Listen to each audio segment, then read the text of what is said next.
Hello, aspirants. Welcome to daily news analysis of the Hindu and Indian express. आज Indian express नहीं आया है तो हम लोग सिर्फ द हिंदू का ही एनालिसिस देखेंगे और इसमें भी मोस्टली न्यूज़ काइंड ऑफ बस अच्छी अच्छी बातें हैं क्योंकि रिपब्लिक डे हुआ है तो सबने अपने अपने स्पीच दिए होंगे अलग अलग जगह, तो वही चीज़ें हाईलाइट हुई हैं। हम सिर्फ अपनी काम की न्यूज़ देखेंगे जो यूपीएससी के पॉइंट ऑफ व्यू से इंपॉर्टेंट है। सबसे पहले India France defence ties takes a bigger leap. तो मिस्टर मैक्रोन ये हमारे गेस्ट थे रिपब्लिक डे पर। नो सी इंडिया के कुछ कंट्रीज का रिलेशनशिप काफ़ी न्यूज़ में रहे, जैसे यहाँ पर आपका इंडिया फ्रांस दिया हुआ है। इसके अलावा इंडिया के रिलेशनशिप मॉलडीव्स के साथ कुछ अप डाउन चल रहे हैं, ये हम पहले डिस्कस कर चुके हैं ब्रेनस्टॉर्मिंग सेशन में। अगर नहीं देखा है अब तक तो प्लेलिस्ट में जाके देख लेना, वहाँ पर मॉलडीव्स को मैंने होलिस्टिकली कवर कर दिया है। ठीक है, उसकी पास्ट रिलेशनशिप सब कुछ। उसी तरीके से मैं आपको एक मेंस 450 प्लस में लेक्चर बना के दूंगा इंडो फ्रांस रिलेशनशिप पे, इसके अलावा इंडो बांग्लादेश रिलेशनशिप पे, ये पूरा हिस्टोरिकल से लेके प्रेजेंट तक, ताकि आप अपने हैंड रिटन नोट्स बनाएं और उसके बाद जो भी डेवलपमेंट्स होगी आगे इन कंट्रीज का रिलेशनशिप में वो पॉइंट्स ऐड करते चलिएगा ताकि आपके खुद के करंट अफेयर के नोट्स तैयार होते जाएं स्टैटिक करंट लिंकेज के साथ। ऑलराइट, उसी तरीके से एक मैं आपके साथ सेशन करूंगा ऑन रिलेशनशिप विद यूएई। ठीक है, Maldives I am already done. I think men's 450 में मिल जाएगा या ब्रेनस्टॉर्मिंग में मिल जाएगा, आई डोंट रिमेंबर कहाँ पे किया था हमने। ठीक है, आप प्लेलिस्ट में देख लेना। ओके, इसके अलावा फ्रांस पे आपको आज मिल जाएगा, बांग्लादेश पे मिल जाएगा, यूएई पे मिल जाएगा। तो ये जितनी भी करंट कंट्रीज का रिलेशनशिप रहे इनका हम 450 प्लस में पूरा हॉलिस्टिकली इनको कवर कर लेंगे। उसके बाद आप उनको टाइम टू टाइम अपडेट करते रहिएगा जो भी होता है। ठीक है, फ्रांस की बात करें तो इनके साथ सबसे इंपॉर्टेंट क्या है कि जब फ्रांस की बात आती है ना हमारे दिमाग में आती है डिफेंस। क्यों? क्योंकि ओवर द ईयर्स हमारी डिपेंडेंस रशिया पर बहुत ज़्यादा रही डिफेंस डील वगैरह के लिए, इक्विपमेंट्स परचेज करने के लिए। बट धीरे धीरे हमने थोड़ा सा डाइवर्सिफाई करना शुरू किया, हमने यूएसए की तरफ गए, हम लोग थोड़ा सा इसराइल की तरफ गए, अब तीसरा हम लोग फ्रांस की तरफ जा रहे हैं। ठीक है, क्योंकि हमेशा एक डाइवर्सिफिकेशन होना चाहिए, क्योंकि रशिया कहीं ना कहीं थोड़ा सा, जब बात चाइना इंडिया के रिलेशन की आती है ना, तो रशिया थोड़ा सा चाइना की तरफ टिल्ट रखता है अपना, because both are communist countries, okay, and both are against USA. ठीक है, तो पहला तो हमारा गोल एक इंपॉर्टेंट पार्टनर बन जाता है France in diversification of our defence. Okay, इसके अलावा हम लोग काफी सारी जॉइंट एक्सरसाइज भी करते हैं फ्रांस के साथ, जैसे वरुण वरुण हमारी नेवल एक्सरसाइज है। ओके, नेवी करती है दोनों देशों की। उसी तरीके से गरुण करते हैं, Garuda is the exercise of air force of both the countries. Similarly हम लोग शक्ति करते हैं which is exercise between army of both the countries. ठीक है, तो ये तीन आप अपने एस्पेक्ट्स प्रीलिम्स के लिए याद रख सकते हो। देन हम लोग कोलैबोरेट कर रहे हैं जैतपुर न्यूक्लियर पावर प्लांट पर। ठीक है, थोड़ा हिस्टोरिकल पॉइंट ऑफ व्यू से देखें तो एनएसजी से एग्जेम्पशन दिलवाने में फ्रांस का बहुत इंपॉर्टेंट रोल था। जब हमने न्यूक्लियर वेपन टेस्ट किया उसके बाद भी फ्रांस था जिसने हमें न्यूक्लियर फ्यूल सप्लाई किया, इररिस्पेक्टिव ऑफ दी कि यूएसए ने हम पर सैंक्शंस लगाए थे। ठीक है, तो ये बस सुपरफिशियली कुछ चीजें हैं इंडिया फ्रांस की, बाकी मैं इसको 450 वीडियो में आपके साथ डिटेल में कवर करूंगा, तो उसको प्लीज रेगुलर फॉलो कीजिए। ठीक है, now India France have announced defence industrial road map for cooperation on defence production, future collaboration on co-design and co-development of military hardware and even agreement on space cooperation। अब देखिए ये जो word है ना co-design and co-development, ये बहुत ज़्यादा ज़रूरी है क्योंकि हम सिर्फ आपके कस्टमर बन के नहीं रहना चाहते। ठीक है, हम चाहते हैं कि मिलकर कुछ डेवलप किया जाए। अब देखिए इसमें दो चीज़ें हो जाती है, एक होता है टेक्नोलॉजी ऑफ ट्रांसफर। इसका मतलब ये है कि उन लोगों के पास जो मॉडर्न फाइटर जेट्स वगैरह हैं तो उसमें जो टेक्नोलॉजी उन्होंने यूज़ की है, ठीक है, यानी कि ऑलरेडी एग्जिस्टिंग टेक्नोलॉजी की बात हो रही है यहाँ पे। जो एक्सिस्टिंग टेक्नोलॉजी है वो हमारे साथ शेयर कीजिए। ठीक है, तो हमने यूएसए के साथ एक डील साइन की थी जेट के इंजन वगैरह के बारे में। ठीक है, वो हमें सेल करेगा तो वो हमें ये टेक्नोलॉजी देगा। तो ये तो हो गई एक्सिस्टिंग टेक्नोलॉजी, बट हम चाहते हैं कि हम को डेवलप करें आपके साथ, यानी कि आप जो आगे की टेक्नोलॉजी और भी एडवांस टेक्नोलॉजी पे आप वर्क कर रहे हो, that means future research and development in the new technologies, हम इस पे कॉपरेट कर रहे हैं फ्रांस के साथ। ठीक है, ये बहुत ही कम कंट्रीज एग्री करती हैं। पहली बात तो कि ट्रांसफर ऑफ टेक्नोलॉजी करने में भी बहुत कम कंट्रीज एग्री करती हैं, तो ये एक स्टेप हो गया जो चलो यूएसए कर रहा है, आजकल कई कंट्रीज करती हैं, क्योंकि हम जो भी डिफेंस परचेज करते हैं हम उनसे ये कहते हैं कि आप ट्रांसफर कीजिए अपनी टेक्नोलॉजी हमें। ठीक है, ताकि हम लोग फिर उसको घर पर ही बना पाए। अभी हम आपके साथ से 136 प्लेन ले रहे हैं, बट अभी टेक्नोलॉजी हमें दीजिए ताकि इसके बाद जब हमें कुछ प्लेन की जरूरत और पड़े तो वो हम खुद बनाएंगे अपनी कंट्री में। ठीक है, तो ये तो फिर भी कंट्रीज एग्री कर जाती हैं, बट को डेवलप यानी कि अब आगे जो भी डेवलप करेंगे अपन न्यू टेक्नोलॉजीज वो मिलके डेवलप करेंगे। ठीक है, तो ये इस स्टेज पे पहुंचना हमारे लिए ज्यादा जरूरी है इन डेवलप एडवांस कंट्रीज के साथ। Okay, so this is more important, को डिजाइन एंड को डेवलपमेंट। हमें ये इस स्टेज पर आपके साथ डील करनी है। तो ये फ्रांस एग्री करता है, इसलिए हम उस पर ज्यादा ट्रस्ट करते हैं। And it will also bring some parity with the India US defence production plan, जो लास्ट ईयर पीएम मोदी की विजिट के दौरान फाइनल हुआ था। दैट इज वो जेट इंजन की टेक्नोलॉजी वगैरह सेल करेगा इंडिया को। There is also MOU on coordinating satellite launches along with other agreements on partnership in energy, digital health, agriculture, education। फिर आप वो पेमेंट सिस्टम वगैरह सब जोड़ सकते हैं, यूपीआई वगैरह। ओके, तो डोंट वरी, अभी हमने यहाँ पे सिर्फ बहुत कम बातें डिस्कस की है। फ्रांस को हम पूरा डिटेल में डिस्कस करेंगे, बांग्लादेश को डिस्कस करेंगे और यूएई को करेंगे। ऑलराइट, इनको ये जो टॉपिक्स है ना, इनको लास्ट के लिए मत छोड़ना कि मैं लास्ट में प्री के लास्ट में देख लूंगा या मेंस जब आएगा मेरा तब प्रिपेयर कर लूंगा। नहीं, अभी से ये चीजें क्लियर करते चलो, ताकि जब प्री के बाद आप मेंस की तैयारी करो ना, तब आपको सिर्फ अपने आप की आंसर राइटिंग प्रैक्टिस करनी हो। ओके, अगर उस टाइम कंटेंट एनरिचमेंट में जाओगे तो फिर कोई प्रैक्टिस नहीं हो पाएगी। एनीवे, यहाँ पर अब देखिए यूपीएससी ने क्वेश्चन पूछा था 2020 में, तो उसमें एक स्टेटमेंट डाला था उसने कि it is a proof of citizenship, क्योंकि उस टाइम तक इन चीजों को लेके थोड़ा सा कंफ्यूजन रहता था।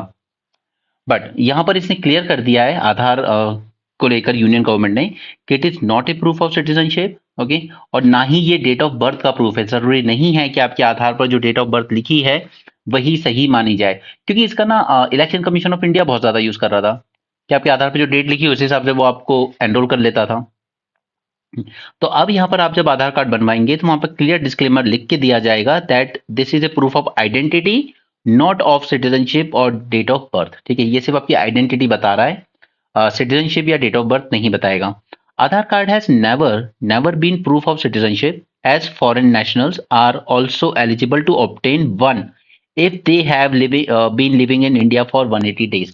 Now this is an important point जो आपको प्रीलिम्स में स्टेटमेंट पूछा जा सकता है। फॉरेनर्स भी आधार कार्ड ले सकते हैं अगर वो 180 डेज तक रिसाइड करते हैं इंडिया में। तो Election Commission it explicitly accepts Aadhaar as a proof of date of birth, but अब गवर्नमेंट ने क्लियर कर दिया है।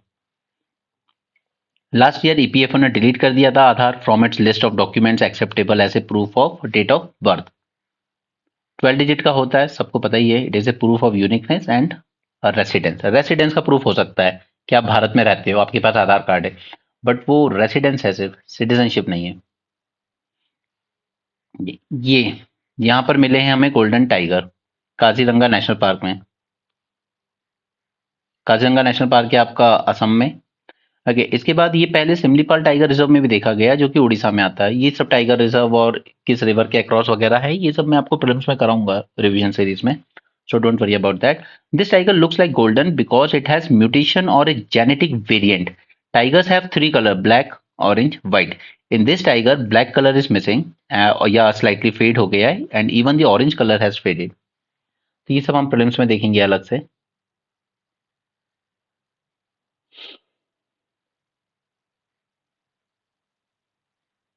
यहाँ पे ये एक अगेन वही सेंटर स्टेट रिलेशन वाली बात आ जाती है कि सेंटर की तरफ से स्टेट को दिए जाने वाले फंड्स किसी ना किसी वजह से रोक दिए जाते हैं।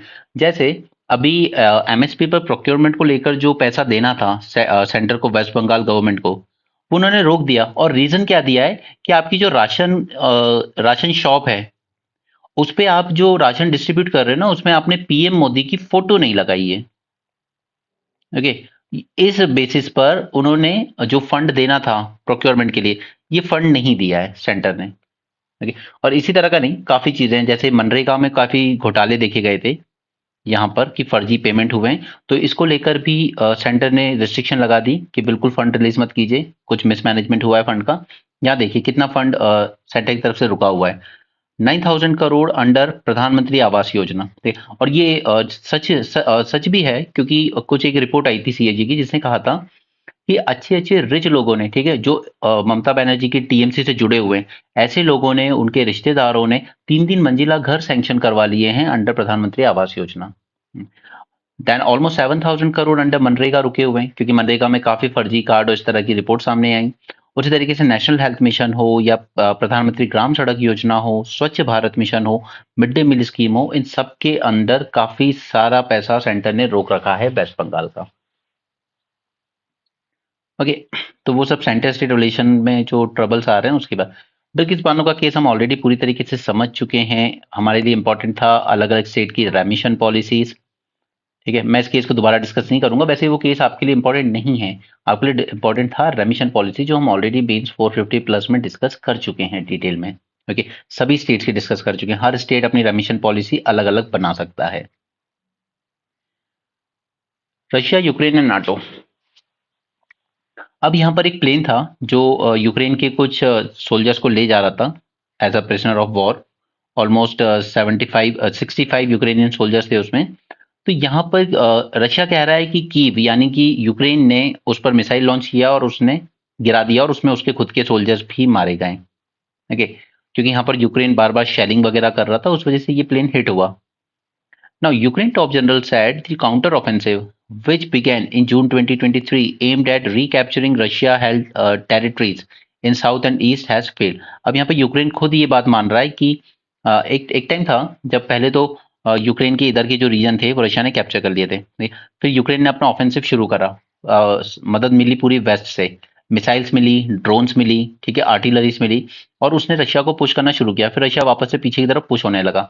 ओके, बट अब कहीं ना कहीं यूरोपियन यूनियन में कई कंट्रीज कहती हैं कि हम बहुत ज्यादा फंड, आर्म्स, एम्यूनिशंस दे चुके हैं यूक्रेन को, अब और ज्यादा देना ठीक नहीं है। ठीक है, सिमिलरली यूएसए में भी जो कंजर्वेटिव पार्टी है उसका कहना है बिल्कुल नहीं, अब हमें इस यूक्रेन रशिया वॉर को सपोर्ट नहीं करना चाहिए, हमें फोकस करना चाहिए इसराइल की तरफ। राइट, तो अब यहाँ पर यूक्रेन कमजोर पड़ रहा है और रशिया का ऑफेंसिव फिर से स्ट्रांग हो रहा है। ठीक है, वो फिर से इस तरफ पुश कर रहा है। अब इसमें एक बात और याद रखिएगा, मैंने आपको बताया था नेपाल के कंटेक्स्ट में कि नेपाली जो गोरखा हैं, ठीक है, ये लड़के दोनों तरफ से फाइट करने आए हैं। यूक्रेन की तरफ से भी लड़ रहे हैं वो, और दूसरा वो रशिया की तरफ से भी लड़ रहे हैं। क्यों? क्योंकि दोनों ही कंट्रीज ने अपने ऑफर दे रखे हैं, अगर कोई हमारी तरफ से फाइट करना चाहता है तो हम उसको सारी फैसिलिटीज प्रोवाइड करेंगे, उसे अपने यहाँ की सिटीजनशिप, अपना पासपोर्ट, उनकी फैमिली को सपोर्ट सब प्रोवाइड करेंगे। अब नेपाली बच्चों के साथ दिक्कत ये है कि अग्निवीर आने के बाद अभी प्रेजेंट में ऑलमोस्ट 32,000 कुछ नेपाली लड़के अपनी इंडियन आर्मी में सर्विस दे रहे हैं। ठीक है, लेकिन अब हम लेकर आए अग्निवीर की 4 साल तक वाली सर्विस। ठीक है, अब इस 4 साल की वजह से नेपाल की जो गवर्नमेंट थी उस गवर्नमेंट ने कह दिया कि हम लोग अभी डिसीजन नहीं ले रहे हैं इस पर कि हमें अपने लड़कों को इंडियन आर्मी में ज्वाइनिंग अलाउ करनी है या नहीं, और गवर्नमेंट ने अभी तक डिसीजन नहीं लिया है। और इंडिया, नेपाली गवर्नमेंट का कहना है कि इंडिया ने हमें कंसल्ट नहीं किया था अग्निवीर स्कीम प्लान करते हुए। इसका इम्पैक्ट आर्मी पे अच्छा खासा पड़ेगा। 32,000 गुरखा सोल्जर्स यहाँ पे सर्विस देते हैं नेपाली। अब ये नेपाली लड़के जिनके लिए एक, आप कह सकते हो कि एक डोर था, एक विंडो थी जॉब के लिए, आपने वो इंडियन आर्मी में ऑलमोस्ट क्लोज कर दी। अब इन नेपाली लड़कों के पास कोई ऑप्शन नहीं है but to go around the world, और ये रशिया की तरफ से ही फाइट कर रहे हैं जो यूक्रेन की तरफ से ही फाइट कर रहे हैं, जबकि इनके कोई इंटरेस्ट नहीं है वहां पर। ठीक है, तो इस बात को भी ध्यान रखिएगा। Next, Washington. वॉशिंगटन में एक अपोजिशन पार्टी कह रही है कि बिल्कुल फंड देने की जरूरत नहीं है, और सबसे बड़ा खतरा ये है कि ट्रंप का आना ऑलमोस्ट पॉसिबल है, ऑलमोस्ट सर्टेन है कि ये आदमी आ जाएगा। और ट्रंप ने कहा है कि मैं अगर जीत के वापस आता हूं तो मैं विद इन वीक्स इस वॉर को खत्म कर दूंगा। ठीक है, वो वैसे भी कहता है कि रशिया के साथ हम एक डील कर सकते हैं कि ठीक है, हम नाटो को एक्सपेंड नहीं करेंगे यूक्रेन तक, आप खत्म करो ये तमाशा, क्योंकि रीजन तो यही था ना नाटो का एक्सपेंशन इस पूरी वॉर का। तो ट्रंप के आने के बाद मतलब आप ये मान लीजिए कि उनका जो एटीट्यूड है वो इस वॉर को लंबा खींचने की मूड में नहीं है। While Russia's annexation of Ukraine region and its war are violation of international laws, Israel war on Gaza, which has Biden administration full support, has also distracted global attention from Ukraine. So Ukraine position of advanced weapons supplied by the West has enhanced its firepower, but there is suspicion, deep mistrust, and misinformation on both sides. So all these are Ukraine, Russia, and NATO. They should take a more practical assessment of the progress of the war and be ready for talks instead of continuing an endless war, which is hurting all sides. Okay. ये देखिए, अब India का भी यही हाल है कि ये सब बच्चे रिक्रूट होकर ये इजराइल तक जाने को तैयार हैं जॉब के लिए। क्योंकि हुआ क्या है कि ये जो पैलेस्टीनियन लोग थे ना, ये लोग छोटे छोटे काम करते थे, ये वर्क करते थे रशिया यूक्रेन में, और सॉरी इजराइल में। ठीक है। ये एज अ मैसनरी काम करते थे, ये एज अ कारपेंटर काम करते थे, ये एज अ इलेक्ट्रिशियन भी काम करते थे यहाँ पर, ठीक है, इसराइल में। बट अब वॉर के बाद एक तो 27,000 करीब लोग मारे जा चुके हैं गाजा साइड में, तो इनके पास वर्कर्स की शॉर्टेज हुई है। तो इन्होंने इंडिया से कहा कि हमें इस तरह के मैनुअल वर्कर्स चाहिए यहाँ पर। अब वैकेंसीज हमारी जो नेशनल स्किल डेवलपमेंट कॉर्पोरेशन है उसने वैकेंसी भी निकाल दी, ये लीजिए ये। और यूपी और हरियाणा में खासकर इन्होंने एडवर्टाइज भी कर दिया कि 10,000 जॉब्स अवेलेबल हैं इसराइल में, और सैलरी भी ऑलमोस्ट 1,36,000 से 1,37,000 ईयर तक की मिल सकती है, और एलिजिबल सिटीजन है 21 से 45 साल। तभी यूपी हरियाणा के लोगों को लगता है कि ये हमारे लिए एक अच्छी अपॉर्चुनिटी, डेस्पाइट कि वहां पर वॉर चल रही है। बट ये वर्ड्स पढ़िए जरा, इनका क्या कहना है, people like us are at war with society and internally without with our soul. Okay, so these words are really heavy. We are at war with society and internally with our soul. क्योंकि जब आप अच्छी quality की jobs create नहीं करते हो तो यही होता है। अब इनका कहना है कि हम लोग काम करते हैं कारपेंटर की तरह, मैशनरी की तरह, या वेल्डिंग वगैरह करते हैं, 3,000 4,000 6,000 रुपये महीना कमाते हैं। एटलीस्ट यहाँ पे हमें 1,36,000 मिलेगा। ठीक है, चीज़ें महंगी है वहाँ पर, नो डाउट, वहाँ पर चीज़ें काफ़ी महंगी हैं। जैसे अगर आप कॉस्ट देखेंगे तो वहाँ 1 लीटर मिल्क आपको 140 रुपये का पड़ेगा, एक टूथपेस्ट आपको 380 रुपये का पड़ेगा, 1 किलो पोटैटो 120 रुपीज़ के। ठीक है, चीज़ें वहाँ महंगी है, बट उसके बाद भी इन लोगों को लगता है कि चलो अगर हम 50% भी अपनी बचाकर यहाँ घर पे भेज पाएंगे तो वो ये हमारी लाइफ थोड़ी बेटर बना सकता है। ठीक है, और हमें पता है कि पर कैपिटा इनकम से डिसाइड होता है कि एक स्टेट कितनी प्रोग्रेस कर रहा है। $5 ट्रिलियन इकोनॉमी बनके कुछ नहीं होगा। ठीक है, ये बनके कुछ अचीव नहीं कर सकते हो आप अगर $4 ट्रिलियन की इकोनॉमी सिर्फ टॉप के 5-10% लोगों के लिए ही हो और बाकी 1 ट्रिलियन में पूरी पॉपुलेशन सर्वाइव करे। ठीक है, तो इस तरह का डेवलपमेंट किसी काम का नहीं होता है। पर कैपिटा इनकम जब तक हम नहीं बढ़ा लेते हैं तब तक कोई मैटर नहीं करता, आप चाहे 5 ट्रिलियन इकोनॉमी बन जाइए चाहे 30 ट्रिलियन। राइट, तो यूपी की अगर पर कैपिटा इनकम देखें हम तो ये 70,000 है, and only higher than Bihar. सबसे कम पर कैपिटा इनकम बिहार, उसके बाद यूपी। इसलिए ये लोग इस तरह की जॉब्स में इनको ज्यादा आना पड़ता है मजबूरी में।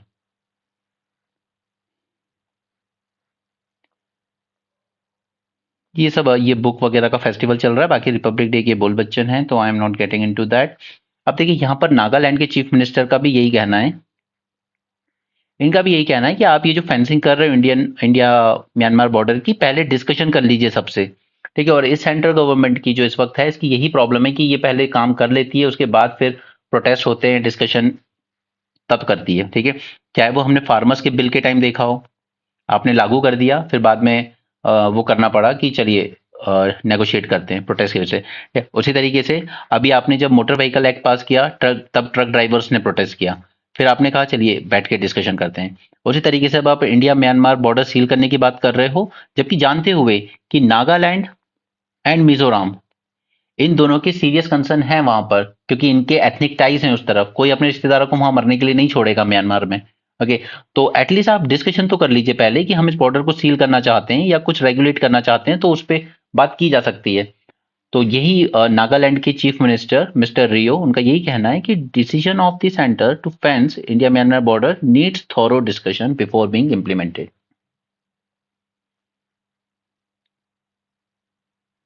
ओके, बाकी सब ये पॉलिटिकल न्यूज़ है, इनमें नहीं जाएंगे। ये Republic Day parade and all, इससे कोई क्वेश्चन नहीं बनता आपके लिए। ठीक है, jet engine deal with France give 100% access to technology. तो ये जो ऑलरेडी एग्जिस्टिंग टेक्नोलॉजी है वो आप हमारे साथ शेयर कर रहे हो, बहुत अच्छी बात है, बट हम चाहते हैं कि आगे भी जो टेक्नोलॉजीज डेवलप की जाए हम उसी स्टेज पर आपके साथ एंगेज करें, ना कि हम आपके लिए के एक कस्टमर की तरह काम करें। Collaborating with France on manufacturing an engine for India's fifth generation fighter jet and working on design and development is the subject going on discussion. ठीक है, तो ये जो नया इंजन हम लोग इनके साथ बनाना चाहते हैं, it will be meant to power the advance medium combat aircraft which is being developed, जो इंडिया बना रहा है। The decision to jointly develop, okay, jointly develop, सिर्फ टेक्नोलॉजी ऑफ ट्रांसफर से या डायरेक्ट परचेज नहीं, जॉइंटली डेवलप करना चाहते हैं हम engine. The decision to jointly develop the aero engine was announced during Mister Modi's visit to France in July 2023. It is not just a transfer of manufacturing technology, but to work in the actual design phase, metallurgical aspect, etc. 100% transfer of technology in design, development, certification, and production. Okay, और France ये करने के लिए तैयार है।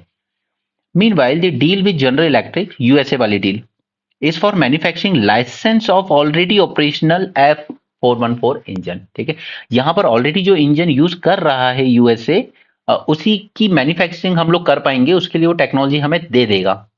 Alright, लेकिन यहां पर हम लोग इंजन ही साथ में बनाएंगे फ्रांस के साथ मिलकर। Government has given all the approvals for the deal. जैसे ब्रह्मोस ब्रह्मोस मिसाइल हमने रशिया के साथ बनाई थी ना, तो हमने ऐसा तो नहीं किया कि उससे कोई मिसाइल बनी बनाई ली थी। ठीक है, वो हमने S-400 ली है, वो अलग चीज है, बट ब्रह्मोस नाम की कोई मिसाइल हमने बनी बनाई तो ली नहीं। और ना ही हमने कहा कि आप बस हमें टेक्नोलॉजी दे दीजिए, फिर हम लोग बनाते रहेंगे, बाकी हम परचेज भी कर रहे हैं आपसे, ऐसा भी नहीं। हमने कहा कि चलिए को डेवलप करते हैं ब्रह्मोस, और को प्रोडक्शन करेंगे, साथ में ही प्रोडक्शन भी करेंगे। उसके बाद फिर हमने आगे चल के इसको एक्सपोर्ट भी किया। हमने वियतनाम को एक्सपोर्ट किया, ये फिलीपींस ने इंटरेस्ट दिखाया लेने में ब्रह्मोस मिसाइल। तो ये हमारे डिफेंस के एक्सपोर्ट को भी बूस्ट करता है। ठीक है, तो अगर हम इस स्टेज में इन्वॉल्व होते हैं ना, को डेवलपमेंट और को प्रोडक्शन में, तो ये हमारे लिए एक एक्सपोर्ट करने की अपॉर्चुनिटी भी ओपन करता है फ्यूचर के लिए। और हमारा टारगेट है कि हम करीब करीब करीब $1 बिलियन के डिफेंस एक्सपोर्ट कर पाए 2030 तक। Chandrayaan help moon lander make pinpoint landing says Japan. चलिए, तो ये तो फाइनली इसने कंफर्म कर दिया है जापान ने कि नहीं, हमारी भी सक्सेसफुल लैंडिंग हुई है। अब ऐसा मत सोचिए कि हमारा उलट पुलट हो गया था। इसके अलावा यहाँ पर इसका एक इंजन फेल हो गया था, but not important for us. हमारे इम्पोर्टेंट है ये शियोली क्रेटर, जहां पर ये लैंड हुआ है। ठीक है? बाकी वो सब आपको पता ही होगा, प्राइम मिनिस्टर मोदी जी ने जो नाम दिए थे, चंद्रयान 3 जहां लैंड हुआ था, या 1 जहां पर क्रैश लैंड हुआ था, एंड 3 क्रैश हुआ था। ओके, नाइट्रोजन गैस, हाँ इसके बारे में हम कुछ बातें करेंगे। यूएसए पहली बार किसी प्रिजनर को एग्जीक्यूट करने जा रहा है by using the nitrogen gas. ठीक, तो देखिए पहले भी तो ये बहुत ही थोड़ा सा इनह्यूमन टाइप दिख रहा है, जबकि यहाँ पर जो रिसर्चर्स हैं, ठीक है, जो ह्यूमन राइट्स वाले हैं, उनका कहना है कि काफी इनह्यूमन ट्रीटमेंट होगा। पर जो रिसर्चर्स हैं उनका कहना है नहीं नहीं नहीं होगा, कुछ ही सेकंड में इंसान अनकॉन्शियस हो जाएगा और कुछ ही मिनट में उसकी डेथ हो जाएगी, तो ये पेनलेस डेथ पेनल्टी होगी। ठीक है, तो ये आप ये कोई एक्सपेरिमेंट करने की जगह है क्या, कि हम एक्सपेरिमेंट करेंगे कि किस तरीके से मौत ज्यादा आसान होती है? Obviously right. तो इसके अगेंस्ट कुछ सिविल सोसाइटी ऑर्गेनाइजेशन वाले प्रोटेस्ट कर रहे हैं कि please stop this experimental execution. क्योंकि और भी जो लोग हैं जिन्होंने पहले ये सब देखा है, पहले होता था, बाद में ये सब बैन कर दिया गया है क्योंकि इनह्यूमन था। उन्होंने यही कहा कि नहीं, ये कुछ सेकंड में अनकॉन्शियस हो जाएगा, ये सब नहीं होता है, मिनटों तक आदमी तड़पता रहता है सांस लेने के लिए। तो अब मुझे आपके साथ जो डिस्कस करना है वो ये सब बकवास नहीं करनी है, मुझे आपके साथ सिर्फ ये डिस्कस करना है कि डेथ पेनल्टी होनी चाहिए या नहीं होनी चाहिए। ओके, तो अगर हम सपोर्टर्स की बात करें जो कहते हैं कि हाँ होना चाहिए, तो उसका रीजन रीजन क्या देते हैं फिर वो? उसके लिए रीजन है सबसे पहले तो कि देखिए, it act as a deterrence, कि आपको फांसी हो जाएगी, आप रेप करोगे या आप मर्डर करोगे आपको फांसी हो जाएगी, तो एक डर स्टैब्लिश होता है। दूसरा, रेट्रीब्यूटिव जस्टिस, आपने क्राइम किया है तो आपको रेट्रीब्यूटिव जस्टिस से तो गुजरना पड़ेगा। एंड थर्ड, एक मॉरल इंपेरेटिव भी बन जाता है, क्योंकि अगर हमारे साथ कुछ गलत होता है तो फिर वो जब तक शांति नहीं मिलती है, जब तक हम ये ना देख लें कि सामने वाले ने अपने गुनाह की सजा भुगत ली है या नहीं भुगत ली है। ठीक है, तो ये 3 रीजन दिए जाते हैं कि डेथ पेनल्टी होनी चाहिए। और जो डेथ पेनल्टी का अपोज कर रहे हैं उनका क्या कहना? उनका कहना है ह्यूमन राइट्स फर्स्ट। ठीक है, कि हर आदमी को जीने का अधिकार है, everyone have his own right to life. तो ये इंसान कोई नहीं होता है किसी की जिंदगी छीनने वाला। ठीक है, ये सब भगवान का काम है, आपका नहीं। सेकंड, कि आप कह रहे हो डेटरेंट, ये कह रहे हैं कि नहीं, ऐसा कोई प्रूफ नहीं है, दिस इज अनप्रूवन डेटरेंट। ठीक है, निर्भया केस में जो रेपिस्ट थे उन सबको फांसी की सजा हुई, बट उसके बाद भी हर आए दिन हम लोग रेप के बारे में सुनते ही रहते हैं ना। तो ऐसा नहीं है कि फांसी की सजा है इस काम के लिए तो वो काम लोग नहीं कर रहे हैं, उसके बाद भी हो रहे हैं, रेप क्राइम हो रहे हैं, मर्डर हो रहे हैं, सब कुछ हो रहे हैं। राइट। और दूसरा तीसरा लॉजिक ही देते हैं, इरिवर्सिबिलिटी। क्योंकि अगर मान लीजिए कि आपसे गलती से कोई जजमेंट दे दी गई, जुडिशरी में कोई फॉल्ट हो गया या कुछ हो गया, इरिवर, ठीक है, आपसे गलती से वो जजमेंट दे दी गई, उसके बाद आप रिवर्स नहीं कर सकते। एक बार आदमी को एग्जीक्यूट कर दिया कर दिया। ठीक है, एटलीस्ट अगर वो उसका लाइफ इम्प्रिजनमेंट है और आपको आगे चल के रियलाइज होता है कि यार वहां पर गलती हुई थी कुछ, तो आप फिर उस केस को दोबारा ओपन करके उस सजा को कम कर सकते हो। बट डेथ पेनल्टी के केस में वो पॉसिबिलिटी नहीं है। और फोर्थ लॉजिक ये लोग देते हैं रिहैबिलिटेशन का।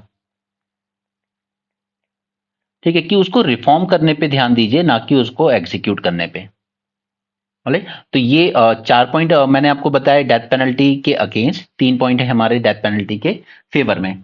अब इंडिया की जब बात आएगी ना, तो आपको एक केस को हमेशा मेंशन करना होगा, उसके बिना आपका आंसर कंप्लीट नहीं होगा, और वो केस है Bachchan Singh case. Okay, Bachchan Singh versus state of Punjab. इस केस को जरूर अपने आंसर में मेंशन करना। ये हुआ था 1980 में, और इसमें सुप्रीम कोर्ट ने कहा था follow the doctrine of rarest of the rare. Rarest of the rare case में ही डेथ पेनल्टी दीजिए, किसी और ऐसे नॉर्मल केसेस में नहीं। जैसे जो निर्भया रेप केस हुआ था दिल्ली में, वो बहुत एक्सट्रीम वाली चीज थी, वो rarest of the rare case में ही आता है, इसलिए उनकी डेथ पेनल्टी होना जरूरी थी। ओके, उसी तरीके से कि जब टेररिस्ट अटैक हो रहे हैं, कसाब हो चाहे अफजल गुरु हो, अगर उन्होंने ये साबित हुआ है कि ये टेररिस्ट थे, तो फिर वो रेयरेस्ट ऑफ रेयर केस में आ जाता है, उनकी वजह से कई लोगों की जानें गई हैं, तो उनको मरना होगा। ऑलराइट, उसी तरीके से लॉ कमीशन ऑफ इंडिया की रिपोर्ट भी मेंशन करेंगे आप। ये 260 सेकेंड रिपोर्ट थी, जो कि 2015 में आई थी। इसने रेकमेंड किया था कि नहीं, death penalty should be abolished. Okay, सभी क्राइम के लिए अबॉलिश कर लीजिए, बस टेररिज्म रिलेटेड क्राइम के लिए रखिए। ठीक है, बट अब देखिए, अगर इस तरह के इनह्यूमन रेप होते हैं, तो फिर उसमें भी जरूरी हो जाती है शायद। On personal note, I don't know, I am not talking about anyone else. Okay, यहां पर एयरबस और टाटा ये सेटअप करेंगे इंडिया का पहला private copter assembly line for civil helicopters in the country, making it India first helicopter assembly facility in the private sector. ये best selling H125 single engine civil helicopter है, जो export भी करते हैं India, but private sector पहली बार इस तरह की चीजें बनाएगा। ओके, आज के पेपर में इतना ही था, इसमें कुछ ज़्यादा चीज़ें नहीं थी। अच्छा, आप ना एक और सर्वे हुआ था, उसके बारे में मैं बता देता हूँ। This was All India survey with respect to higher education.